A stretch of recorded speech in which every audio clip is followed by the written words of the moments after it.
Assalamualaikum warahmatullahi wabarakatuh. Selamat siang rekan-rekan yang berbahagia.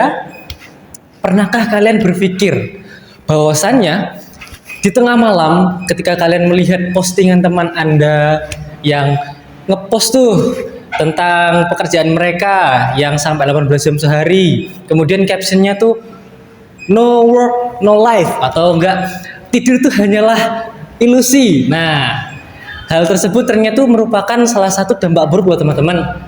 Hal tersebut merupakan salah satu hal yang menjadi racun untuk generasi Z. Sebelum kita mulai lebih lanjut, kita perkenalan dulu nih. Kenalin, nama saya Daniel Rianto, asal dari Politeknik Perkapalan Tinggi Surabaya, mahasiswa teknik listrikan kapal. Dan juga saya ini sedang menjalani kuliah juga di salah satu universitas, yaitu Universitas Terbuka dengan jurusan Ilmu Komunikasi. Oke, ini saya mau menyapa dulu nih teman-teman mahasiswa dari Teknik Listrikan Kapal Politeknik Perkapalan Surabaya. Gimana, kabarnya, sehat semuanya? Sehat. Oke, sehat. Syukurlah dulu ya. Oke, langsung aja kita bahas. Sebagai generasi Z, kita hidup di era transisi pendidikan yang kompetisinya itu sangat-sangat ketat. Dan juga tanpa kita sadari, paparan gaya hidup seperti itu ternyata menjadi racun buat kita. Karena kita membandingkan pencapaian kita sendiri dengan orang lain yang hasilnya merupakan itu adalah suatu hustle culture. Nah, mungkin teman-teman bertanya nih, rekan-rekan bertanya, apa yang dimaksud dengan hustle culture? Kita akan bahas di yang lebih lanjut lagi nanti ya. Oke, rekan-rekan yang saya hormati, hustle culture itu adalah suatu gaya hidup yang dimana kita menormalisasikan gaya kerja yang berlebihan. Jadi kerjanya itu secara konstan dan jamnya itu nggak berpatokan dengan yang disesuaikan ya, kayak 8 jam tuh nggak, bisa sampai seharian, 18 jam sehari, ataupun bisa sampai 24 jam. Wah, sangat-sangat gila sekali ya kalau kita lihat ya.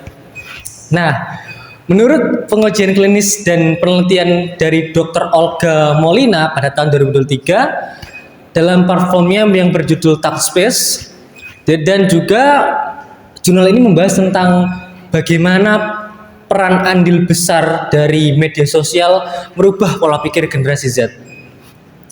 Ketika para pembuat konten atau influencer membangun citra untuk bekerja sampai larut malam, simbol keren ini senantiasa ada di kepala kita. Kalau kita kerja dengan durasi yang sangat panjang, itu menurut kita keren, padahal enggak ya teman-teman.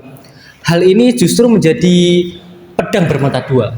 Karena potensi kita, efisiensi kita dalam bekerja, jika kita tidak mengatur jam kerja, maka itu akan menurunkan produktivitas kita.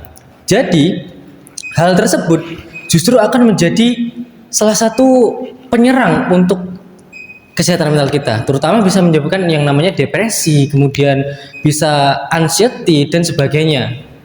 Namun kenyataan yang pahit ini justru ada di layar-layar gadget kita. Apakah jam kerja yang sangat panjang ini berdedikasi lurus dengan hasil yang luar biasa? Jawabannya enggak ya teman-teman ya. Jadi dengan jam kerja yang sangat-sangat panjang itu justru dianggap memiliki salah satu dampak yang negatif. Karena menurut Kim dan juga kawan-kawan, pada tahun 2022 dari Journal of Consumer yang dilakukan pada saat itu meneliti bahwasannya fakta ironis, individu yang memiliki jam sibuk yang sangat-sangat tinggi itu justru dianggap dia itu status sosialnya tinggi gitu. Namun kualitas yang diberikan atau kualitas kerja yang mereka berikan itu justru sebaliknya. Jadi teman-teman sesama generasi Z ini, kita perlu sadar bahwasannya ada perbedaan yang sangat tegas. Jadi ada produktivitas yang sehat dan juga ada glorifikasi kerja yang berlebihan. Ini harus kita pahami ya, mana yang produktivitas yang sehat dan juga mana glorifikasi yang berlebihan gitu. Oleh karena itu, saya berdiri di sini ingin mengajak teman-teman semua untuk mengambil langkah berani. Kita terapkan work-life balance. Mari kita luangkan waktu untuk menjaga kesehatan mental kita serta berinteraksi sosial dengan nyata maupun di media sosial gitu. Jadi mulai hari ini saya mau kita berjanji bersama-sama standar kesuksesan kita itu dinilai dari diri kita sendiri, bukan dari diri orang lain, bukan dari pandangan orang lain. Bisa nggak teman-teman? Bisa. Oke, mungkin sekian ya.